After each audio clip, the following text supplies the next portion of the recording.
حضرت آدم و حوا علیہ السلام کو جنت کے اس لباس سے محروم کرنا تھا جو اللہ تعالیٰ نے انہیں پہننے کے لیے دیا تھا۔ شیطان ان کا لباس اتار کر انہیں شرمندہ کرنا چاہتا تھا۔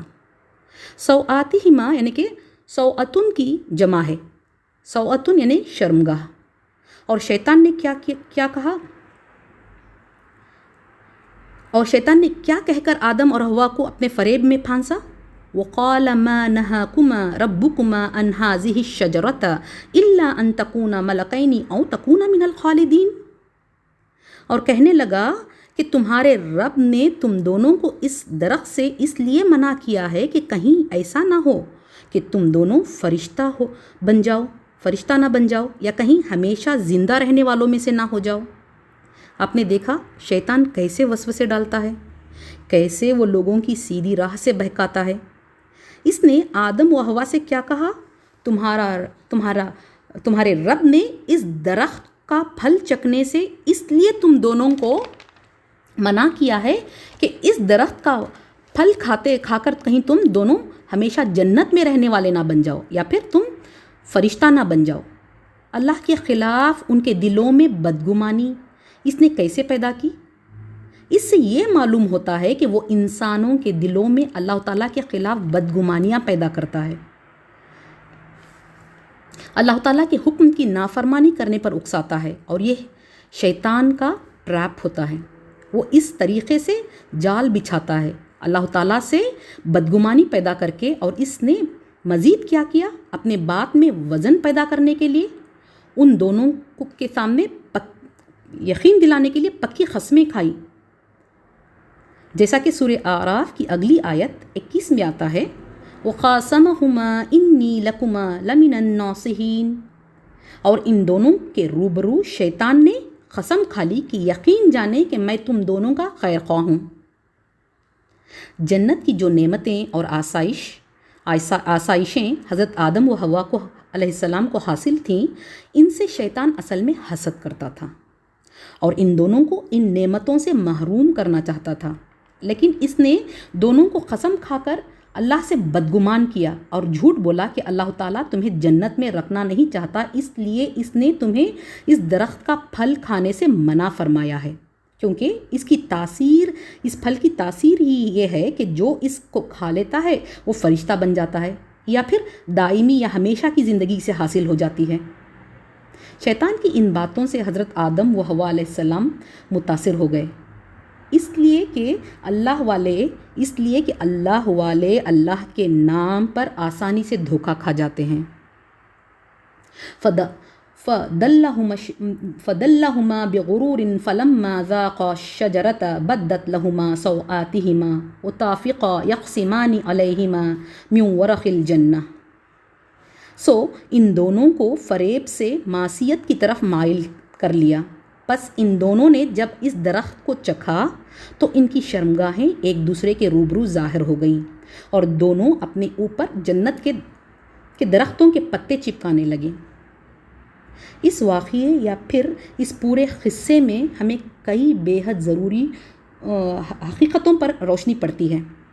پہلا یہ ہے کہ انسان کے اندر جو شرم و حیا کا جذبہ، جو شرم و حیا کی فیلنگ ہے، وہ ایک فطری یا نیچرل جذبہ ہے، اور اس کا اولین مظہر وہ شرم ہے جو اپنے جسم کے مخصوص حصوں کو دوسروں کے سامنے کھولنے میں انسان کو شرم محسوس ہوتی ہے، وہ اس کی فطرت میں ہے۔ شرم انسان کی فطرت میں ہوتی ہے۔ قرآن ہمیں بتاتا ہے کہ یہ شرم انسان کے اندر تہذیب کے حاصل کر لینے کی وجہ سے نہیں، یا پھر اس کے سیولائز بن جانے کی وجہ سے نہیں، مصنوعی طور پر یا آرٹیفیشل طور پر اس پر میں پیدا نہیں ہوئی، بلکہ وہ ایک فطری نیچرل چیز ہے جو انسان کے اندر اول دن سے، اول روز سے موجود ہے۔ دوسری بات جو ہمیں اس قصے سے معلوم ہوتی ہے وہ یہ کہ شیطان کی پہلی چال، اس کا پہلا وار جو اس نے انسان کو فطرت انسانی کی سیدھی راہ سے ہٹانے کے لیے چلی، یہ تھی کہ اس جذبے شرم و حیا پر حملہ کیا اور برہنگی کے راستے سے اس کے لیے فواحش کا دروازہ کھولا اور اس کو جنسی معاملات میں بدرہ کر دیا۔ شیطان نے انسان کو ننگا کیا اور اس طرح فحش کا دروازہ کھولا۔ شیطان کا یہ فتنہ آج بھی جوں کا تیوں دنیا میں باقی ہے۔ آج بھی اس دنیا میں ترقی کا کوئی کام شروع نہیں ہو سکتا جب تک کہ عورت کو بے پردہ کر کے وہ بازار میں نہ لا کھڑا کریں، کسی نہ کسی طرح عورت کو عریاں نہ کر دیں۔ تیسری بات اس واقعے سے جو معلوم ہوتی ہے وہ یہ کہ یہ بات بھی انسان کی فطرت میں ہے کہ وہ برائی کی کھلی دعوت کو آسانی سے قبول نہیں کرتا۔ کوئی اگر برائی کی دعوت دے کھلم کھلا تو انسان اس کو ایکسیپٹ نہیں کرتا، بلکہ جب برائی کو خوبصورت بنا کر اس کے سامنے پیش کیا جائے تو دھوکہ کھا جاتا ہے۔ شیطان نے یہی کیا آدم و حوا کے ساتھ، اور آج دنیا میں کیا ہو رہا ہے؟ برائی کو خوبصورت بنا کر بڑے ہی سلیقے سے ریپ کر کے بیچا جا رہا ہے نا؟ چوتھی چیز اس سے یہ معلوم ہوتی ہے کہ انسان میں بلندی پر پہنچنا، اوپر جانے کی، بلندی پر پہنچنے کی ایک خواہش، ایک پیاس ہوتی ہے، اور اس کا ہونا بھی ایک نیچرل بات ہے۔ اور شیطان دھوکہ دینے کے لیے انسان کی اسی خواہش سے اپیل کرتا ہے۔ یہ شیطان کی سب سے زیادہ چلنے والی چال ہوتی ہے کہ وہ انسان کو بلندی پر لے جانے اور اس کی موجودہ حالت سے بہتر حالت پر پہنچا دینے کی اسے امید دلاتا ہے، اور اس کے لیے بلندی پر جانے کا وہ راستہ پیش کرتا ہے جو اسے بربادی کی طرف لے جائے۔ اس واقعے سے ہمیں اگلی اور بے حد ضروری بات جو پتہ چلتی ہے وہ یہ کہ لوگوں نے عورت کے اخلاقی، قانونی اور معاشرتی مرتبے کو گرانے کے لیے یہ مشہور کر دیا ہے کہ شیطان نے پہلے حضرت حوا علیہ السلام کو اپنے فریب میں پھانسا اور پھر ان کو آمادہ کیا کہ حضرت آدم علیہ السلام کو بہکائے۔ یہ سراسر غلط ہے۔ لوگوں نے پتہ نہیں اور کیا کیا قصے مشہور کر دیے ہیں۔ چونکہ حوا نے آدم کو شیطان کے بہکانے پر بہکایا تھا، اس لیے عورتوں کی کسی بات کو نہیں ماننا چاہیے، یا پھر یہ کہ حضرت حوا آدم علیہ السلام کو نہ بہکاتیں تو انسان آج جنت میں ہی ہوتا، اس دنیا میں آ کر مشقتیں نہ جھیلنی پڑتی اسے، نعوذ باللہ۔ ایسی باتیں مشہور کر رکھی ہیں کہ کہنے میں حیا آتی ہے۔ ہم نے سورہ بقرہ کی آیت 30 میں کیا پڑھا تھا؟ اللہ تعالیٰ اور فرشتوں کی گفتگو میں اللہ تعالیٰ نے کیا فرمایا فرشتوں سے؟ انی جاعل فی الارض خلیفہ، میں زمین میں اپنا نائب بنانے والا ہوں۔ کیا اللہ تعالیٰ نے یہ کہا تھا کہ میں آسمانوں پر جنت میں اپنا نائب بنانے والا ہوں؟ نعوذ باللہ۔ انسان بنایا ہی گیا تھا زمین کے لیے، زمین پر بسائے جانے کے لیے۔ شیطان بھی یہ جانتا تھا، تبھی تو اس نے آدم و حوا علیہ السلام سے یہ کہا تھا کہ اگر تم یہ پھل چکھو گے تو ہمیشہ کہیں جنت میں نہ رہ جاؤ۔ یہی کہہ کر اس نے ان دونوں کو گمراہ کیا تھا، ہے نا؟ قرآن ان سارے من گھڑت باتوں کی تردید کرتا ہے، اور قرآن یہ کہتا ہے کہ شیطان نے آدم اور حوا دونوں کو دھوکہ دیا۔ اس کے لیے قرآن میں جو الفاظ آتے ہیں وہ یہ کہ فَضَلَّهُمَا يَخْصِفَانِ، سو ان دونوں کو فریب سے مائل کر لیا، کسی ایک کو نہیں، دونوں کو فریب سے مائل کر لیا۔ اگلی بات جو ہمیں اس واقعے سے جو معلوم ہوتی ہے وہ یہ کہ حضرت آدم و حوا علیہ السلام کے اس درخت سے پھل کھاتے ہی ان کے ستر کھل گئے تھے۔ وہ در حقیقت اللہ تعالیٰ کی نافرمانی کا نتیجہ تھا، ورنہ اس پھل میں کوئی ایسی تاثیر نہیں تھی جو کہ وہ ان کا ستر کھولتا۔ اللہ تعالیٰ نے پہلے ان دونوں کا بدن اپنے انتظام سے ڈھانکا تھا، ان کو جنتی لباس پہنا کر، مگر جب انہوں نے اللہ تعالیٰ کے حکم کی نافرمانی کی تو اللہ تعالیٰ نے اپنی حفاظت ہٹا لی اور ان کا پردہ کھول دیا، اور انہیں خود ان کے اپنے نفس کے حوالے کر دیا کہ اپنے بدن کو چھپانے کا انتظام خود ہی کر لیں۔ اس سے ہمیں ایک بے حد ضروری سبق یہ سیکھنے اور جاننے کو ملتا ہے کہ انسان کے ساتھ اللہ تعالیٰ کی تائید، اس کی حمایت اور اس کی مدد اسی وقت تک رہے گی جب تک وہ اللہ تعالیٰ کا مطیع اور فرما بردار رہے گا، اور جب وہ اللہ کی فرما برداری اور اطاعت کے حدود سے باہر نکلتا ہے تو اللہ تعالیٰ اس کو اس کے نفس کے حوالے کر دیتا ہے۔ نبی کریم صلی اللہ علیہ وسلم نے اس کے متعلق دعا مانگی ہے، اللہم رحمتک ارجو فلا تکلنی الی نفسی طرفۃ عین، خدایا میں تیری رحمت کا امیدوار ہوں، پس مجھے ایک لمحے کے لیے بھی میرے نفس کے حوالے نہ کر۔ دا فورٹریس آف مسلم میں یہ دعا کچھ اس طرح آتی ہے، یا حیو یا قیوم برحمتک استغیث اصلح لی شانی کلہ ولا تکلنی الی نفسی طرفۃ عین۔ اے زندہ جاوید، اے قائم و دائم، میں تیری ہی رحمت کے ذریعے فریاد کرتا ہوں، تو میرا ہر کام سنوار دے اور مجھے آنکھ جھپکنے کے برابر بھی میرے اپنے نفس کے سپرد نہ کر۔ جس پل آدم و حوا علیہ السلام نے اس درخت سے پھل کھایا تھا، ان کے سطر کھل گئے اور وہ اپنے اوپر کیا کرنے لگے؟ درختوں کے پتے چپکانے لگے۔ تو ان کے رب نے ان کو پکارا اس وقت جب وہ پتے چپکا رہے تھے۔ وَنَادَهُمَا رَبُّهُمَا أَلَمْ أَنْهُكُمَا أَنْ تِلْكُمَا الشَّجَرَةَ وَأَقُلْ لَكُمَا إِنَّ الشَّيْطَانَ لَكُمَا عَدُوٌّ مُبِينٌ۔ ان کے رب نے ان کو پکارا، کیا میں نے تم دونوں کو اس درخت سے روکا نہ تھا اور یہ نہ کہا تھا کہ شیطان تمہارا کھلا ہوا دشمن ہے؟ اس آیت سے یہ معلوم ہوتا ہے کہ آدم و حوا علیہ السلام اللہ تعالیٰ کے خبردار کرنے کے باوجود شیطان کے وسوسوں کا شکار ہو گئے تھے، کیونکہ شیطان کے جال بڑے حسین اور دل فریب ہوتے ہیں جن سے بچنے کے لیے بڑی ہی محنت کرنی پڑتی ہے اور ہر وقت چوکنا رہنے کی ضرورت ہوتی ہے۔ جب حضرت آدم و حوا علیہ السلام سے غلطی سرزد ہوئی تو دونوں نے اپنے رب کو پکارا، قال ربنا ظلمنا انفسنا وان لم تغفر لنا وترحمنا لنکونن من الخاسرین۔ دونوں نے کہا، اے ہمارے رب، ہم نے اپنا بڑا نقصان کیا، اور اگر تو ہماری مغفرت نہ کرے گا اور ہم پر رحم نہ کرے گا تو واقعی ہم نقصان پانے والوں میں سے ہو جائیں گے۔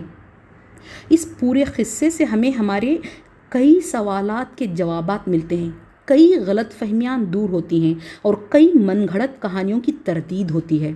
سب سے پہلے تو یہ کہ شیطان، اس کا نیچر، اس کی مکاری اور اس کا مشن کھل کر سامنے آتا ہے۔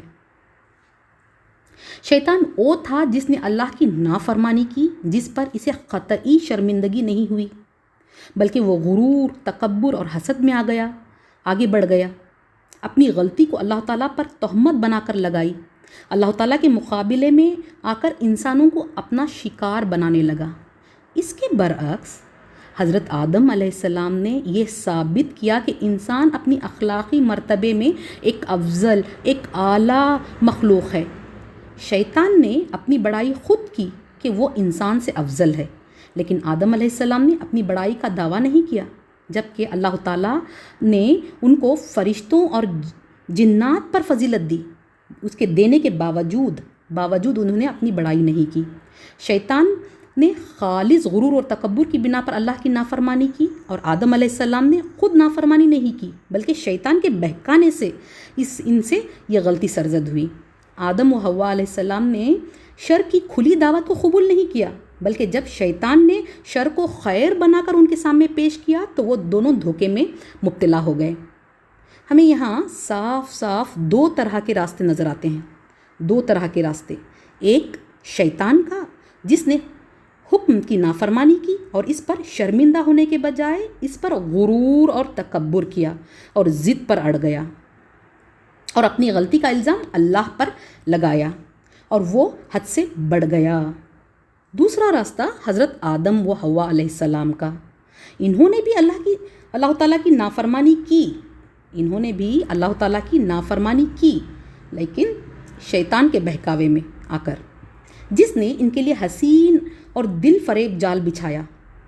لیکن انہوں نے جیسے ہی اپنی غلطی کا احساس ہوا، انہوں نے اپنی ندامت اور پشیمانی کا اظہار بارگاہ الہی میں کیا اور توبہ و استغفار کیا۔ اب انہوں نے فرشتوں اور جنات پر فضیلت حاصل ہونے کے باوجود انہوں نے تکبر نہیں کیا۔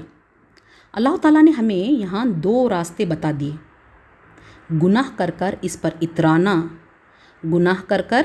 اترانا، اصرار کرنا اور اس کو صحیح ثابت کرنے کے لیے دلائل کے انبار فراہم کرنا، اور اپنی غلطی کو دوسروں کے سر باندھنا یہ شیطانی راستہ ہے، اور گناہ کے بعد احساس ندامت سے مغلوب ہو کر بارگاہ الہی میں جھک جانا اور توبہ و استغفار کا اہتمام کرنا اور اپنے گناہ کی ذمہ داری، اس کی ریسپانسبلٹی لینا اللہ کے خاص بندوں کا راستہ ہے۔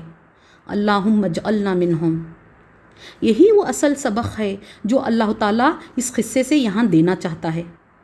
ہمیں ضرورت اس بات کی ہے کہ ہم اپنے آپ کو اس واقعے کے سامنے رکھتے ہوئے چیک کریں کہ ہم کون سے گروپ میں آتے ہیں۔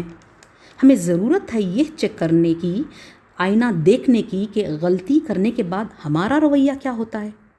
آیا ہم اپنی غلطی کے احساس ہونے کے پر شرمندہ ہوتے ہیں، اس غلطی کی رسپانسبلٹی لیتے ہیں اور اللہ کے حضور توبہ کر کے اس بات کا تہیہ کرتے ہیں کہ ہم آئندہ اس بات کا خیال رکھیں گے اور اس کو دہرائیں گے نہیں، یا پھر غلطی کرنے کے بعد اس کا نوٹس ہی نہیں لیتے؟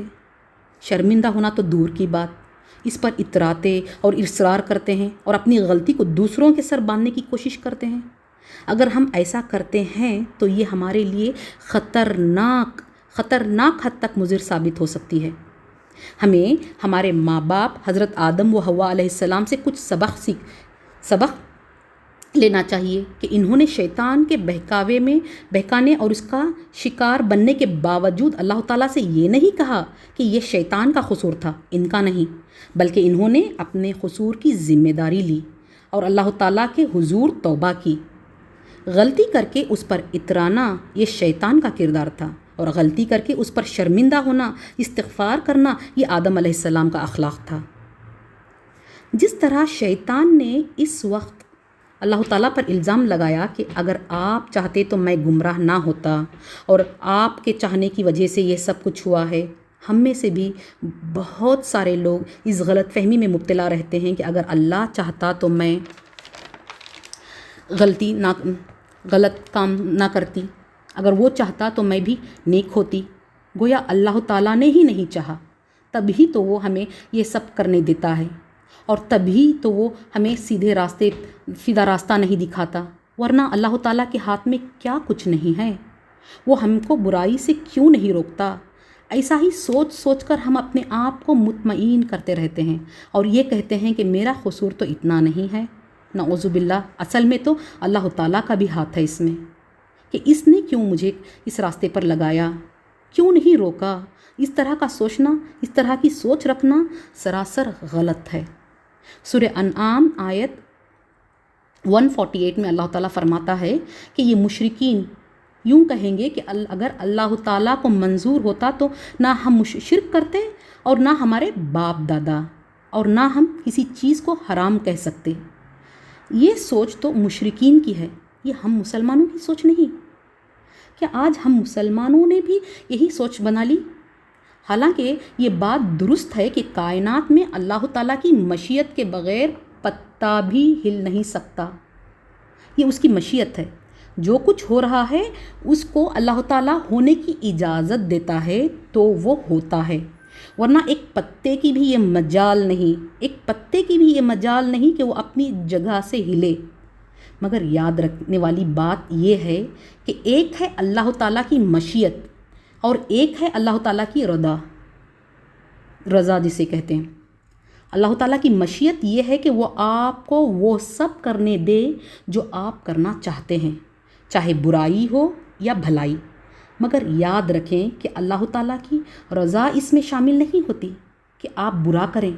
اللہ تعالیٰ کی رضا اسی میں ہے کہ آپ نیکی کریں اور بھلائی کریں اور سیدھے راستے پر چلیں۔ پھر کیوں اللہ تعالیٰ ہمیں نہیں روکتا برائی کرنے سے؟ اس لیے کہ اس کو امتحان جو لینا ہے ہمارا امتحان لینا ہے۔ اس لیے اس نے ہمیں آزادی دی ہوئی ہے اور ہمیں اختیار دیا ہوا ہے کہ دو راستوں میں سے کوئی بھی راستہ چاہے اختیار کریں۔ اس سے ہم یہ نہ سوچیں کہ وہ اس بات سے خوش ہے اور اس لیے ہمیں کرنے دے رہا ہے۔ نہیں، ایسا ہرگز نہیں۔ یہ بات ہم ایک چھوٹی سی مثال سے بہت اچھی طریقے سے سمجھ سکتے ہیں۔ کیا آپ نے کبھی دیکھا ہے جو ایگزامینیشن ہال ہوتا ہے اس میں ایگزامینر یا انویجیلیٹر ہوتا ہے، وہ کس کسی اسٹوڈنٹ کا ہاتھ پکڑ کر نہیں روکتا جب وہ غلط جواب لکھ رہا ہوتا ہے؟ کیوں وہ جانتا ہے کہ یہ تو غلط جواب ہے، پھر کیوں نہیں روکتا؟ اس لیے کہ کیونکہ یہ امتحان کا ہال ہے، ایگزامینیشن ہال ہے۔ وہ ابھی اس ایگزامینیشن ہال میں کچھ نہیں کہے گا، وہ ابھی خاموش رہے گا۔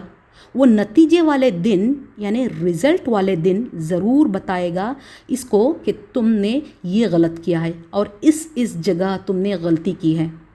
اللہ تعالیٰ نے بھی ہمیں اس وقت ایک ایگزامینیشن ہال میں رکھا ہوا ہے ہم سب کو۔ یہ دنیا امتحان کی جگہ ہے۔ اللہ تعالیٰ جانتا ہے کہ ہم غلط کر رہے ہیں، وہ اس میں خوش نہیں ہو رہا ہے کہ ہم غلط کر رہے ہیں، بلکہ وہ خاموش ہے اور ہمیں نتیجے والے دن یعنی قیامت میں فیصلے والے دن بتائے گا کہ تم نے یہ غلط کیا ہے۔ اللہ تعالیٰ کے اس نظام کو ہم سمجھتے نہیں، تبھی تو یہ شکایتیں کرتے ہیں کہ اللہ تعالیٰ یہ کرنے کیوں دیتا ہے؟ اللہ تعالیٰ کہاں ہے؟ اللہ تعالیٰ ہماری مدد کیوں نہیں کرتا؟ اللہ تعالیٰ نے ہمارے ہی راستے میں مشکلات کیوں رکھ دی؟ ایمان والے کیوں اس دنیا میں مشکلات کا سامنا کر رہے ہیں اور کافر اور مشرکین تو عیش کر رہے ہیں، اور انہیں دنیا بھر کی تمام نعمتیں حاصل کیوں ہیں اور ہمیں کیوں نہیں؟ اس میں ہمیں کئی چیزوں پر غور کرنے کی ضرورت ہے اور سمجھنے کی ضرورت ہے۔ اس میں پہلی چیز جس کو سمجھنے کی جو ضرورت ہے وہ یہ کہ اللہ تعالیٰ رحمان اور رحیم ہے۔ الرحمن اور الرحیم یعنی بہت رحم کرنے والا ہے، دا موسٹ گریشیس جسے کہتے ہیں۔ اور ہم جانتے ہیں انگریزی میں موسٹ سپرلیٹو ڈگری ہے، یعنی کہ ڈگریز آف کمپیریزن میں ایک ہوتا ہے مچ اور پھر ہوتا ہے مور اور پھر ہوتا ہے دا موسٹ، جو کہ ایک میگزیمم ڈگری آف کمپیریزن ہے، یعنی کہ اللہ تعالیٰ دا موسٹ گریشیس سب سے زیادہ رحم کرنے والا ہے۔ رحم کرنے والوں میں اس ہستی سے بڑھ کر کوئی کسی پر رحم کر ہی نہیں سکتا۔ یہ صفت ہے اللہ رب العزت کی۔ ایسا رحمان، ایسا رحیم کیا کسی پر زیادتی کرے گا؟ نعوذ باللہ، ایسا سوچنا ہمارے نفس کا وسوسہ ہی ہو سکتا ہے۔ اللہ تعالیٰ سورہ اعراف آیت 42 میں فرماتا ہے، لا نکلف اللہ نفسا الا وسعها، ہم کسی شخص کو اس کی طاقت سے زیادہ کوئی کام نہیں بتاتے۔ جو بات اللہ تعالیٰ اس آیت میں بتا رہا ہے اس کو ہمیں ذہن نشین کر لینے کی ضرورت ہے۔ اللہ تعالیٰ یہاں یہ بتانا چاہتا ہے کہ ایمان اور عمل صالح اور سیدھے راستے پر جمے رہنا یہ ایسی چیزیں نہیں ہیں جو انسان کی طاقت سے زیادہ ہوں اور انسان ان پر عمل کرنے کی قدرت نہ رکھتا ہو، بلکہ ہر انسان ان کو بآسانی اپنا سکتا ہے۔ اس ہی آیت میں ہمارے ایک اور سوال کا جواب بھی ملتا ہے، وہ یہ کہ اکثر ہمارے ذہن میں یہ خیال آتا ہے کہ میری زندگی میں یہ سب مشکلات کیوں ہیں؟ دوسروں کی زندگی میں آرام سے گزر رہی ہیں، میں ہی کیوں ناکامیوں میں گھری ہوئی ہوں؟ میرا گھر ہی کیوں؟ میرا خاندان ہی کیوں؟ نعوذ باللہ، ہم یہ بھی کہتے ہیں کہ کیا یہی ہے اللہ کا انصاف؟ کیا مصیبتوں نے ہمارا گھر کا راستہ ہی دیکھ لیا ہے؟ اللہ تعالیٰ ہماری حالتوں پر رحم کرے۔ ہمارا رب کون ہے؟ اللہ تعالیٰ۔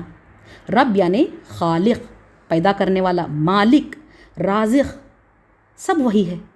اس نے ہمیں بنایا، وہی جانتا ہے ہم میں کیا خصوصیات ہیں، کیا خوبیاں ہیں اور کتنا پوٹینشیل ہے ہمارے میں۔ اور اس آیت میں اللہ تعالیٰ نے کیا فرمایا کہ میں کسی شخص کو اس کی طاقت سے زیادہ کوئی کام نہیں بتاتا یا لیتا۔ اس سے یہ پتہ چلتا ہے کہ اللہ تعالیٰ کوئی امتحان لینے سے پہلے اس چیز کی طاقت اس انسان میں رکھ دیتا ہے۔ دوسری بات یہ ہے کہ ہم جو کہتے ہیں کہ دوسروں کو یہ مشکلات کیوں نہیں پیش آتی، اس کے دو وجوہات ہو سکتی ہیں۔ یا تو اللہ تعالیٰ نے اس کو آپ کے برعکس کم طاقت دی ہوتی ہے، یا پھر یہ کہ اس کی زندگی میں آپ کی زندگی سے زیادہ امتحانات ہوں گے، لیکن اس کے اور آپ کے طریقے میں اس امتحان کو دیکھنے کے بہت فرق ہے، یعنی اس کے اور آپ کے پرسپیکٹیو میں فرق ہے۔ دوسرے شخص میں the level of perception اور پیشنس زیادہ ہے. ہر ایک کو اللہ تعالیٰ آزماتا ہی ہے، ہر ایک کو امتحان سے گزرنا ہی ہوتا ہے، اور ہر ایک کو امتحان سے گزرنا ہی ہوگا، چاہے خوشی سے یا پھر ناخوشی سے. کوئی تو ہوتے ہیں کہ صرف معمولی سی ہوا کے جھونکے سے ڈر جاتے ہیں، ہائے وابیلا مچاتے ہیں، اور کوئی تو وہ ہوتے ہیں جن کی زندگی میں طوفان بھی آتے ہیں، زلزلے بھی آتے ہیں، تو وہ چٹان کی طرح مضبوط ہوتے ہیں اور صبر اور شکر بجا لاتے ہیں کہ اللہ تعالیٰ نے ان کو اس امتحان کے لیے چنا. یہ اپنا اپنا نظریہ ہوتا ہے زندگی کو دیکھنے کا. اگر انسان میں ایمان، اللہ تعالیٰ کی ذات پر توکل، استقامت، صبر اور شکر ہو تو وہ بڑے سے بڑے طوفان کا سامنا کر سکتا ہے، کیونکہ اللہ تعالیٰ پر ایمان وہ قوت ہے جس سے اس کی جڑیں مضبوطی سے زمین میں پھیلی ہوتی ہیں، اور کوئی آندھی یا کوئی طوفان اس کا کچھ نہیں بگاڑ سکتی. اس کے برعکس وہ انسان جس کو اللہ پر یقین ہی نہیں اور اس سے ہمیشہ شکایتیں ہوتی ہیں، وہ معمولی سے ہوا کے جھونکے پر بھی بکھر جاتا ہے. مشکلات تو آتی ہیں ہر ایک کی زندگی میں، لیکن اللہ تعالیٰ کیا فرماتا ہے؟ سورہ علم نشرح آیت 5 اور 6 میں فَإِنَّ مَعَ الْعُسْرِ يُسْرًا، پس یقیناً مشکل کے ساتھ آسانی ہے. پھر اگلی آیت میں دوبارہ فرماتا ہے اِنَّ مَعَ الْعُسْرِ يُسْرًا، بے شک مشکل کے ساتھ آسانی ہے. یعنی مشکلات، آزمائشیں اور امتحانات ہر ایک کو آ کر رہیں گی، لیکن ہمارے لیے ان آیات میں کیا خوشخبری ہے کہ مشکل کے ساتھ آسانی ہے. اللہ تعالیٰ یہ نہیں کہہ رہا ہے کہ مشکل کے بعد آسانی ہے، مشکل کے بعد آسانی ہے یہ نہیں کہہ رہا ہے، یا پھر یہ کہ پہلے تم مشکلات کا سامنا کر لو پھر آسانیاں بھی آئیں گی، بلکہ اللہ تعالیٰ یہ کہہ رہا ہے کہ مشکل کے ساتھ ساتھ ہی آسانی بھی ہے. ماں کے معنی ہیں کیا؟ ساتھ. پھر سے اللہ تعالیٰ دوبارہ ارشاد کرتا ہے کہ یقیناً بے شک مشکل کے ساتھ آسانی ہے. ایک اور سوال لوگ اکثر پوچھا کرتے ہیں، اکثر لوگوں کو میں نے بھی دیکھا ہے کہ شکایت کرتے ہیں کہ مسلمانوں کو کیوں اس دنیا میں مشکلات کا سامنا کرنا پڑ رہا ہے، جبکہ کافر اور مشرکین عیش کر رہے ہیں، حکومت کر رہے ہیں، اور انہیں دنیا کی تمام نعمتیں کیوں حاصل ہیں. مجھے لگتا ہے کہ شاید وقت بہت ہو گیا ہے اور ان سوالات کے جوابات میں شاید اور زیادہ وقت لگ جائے گا.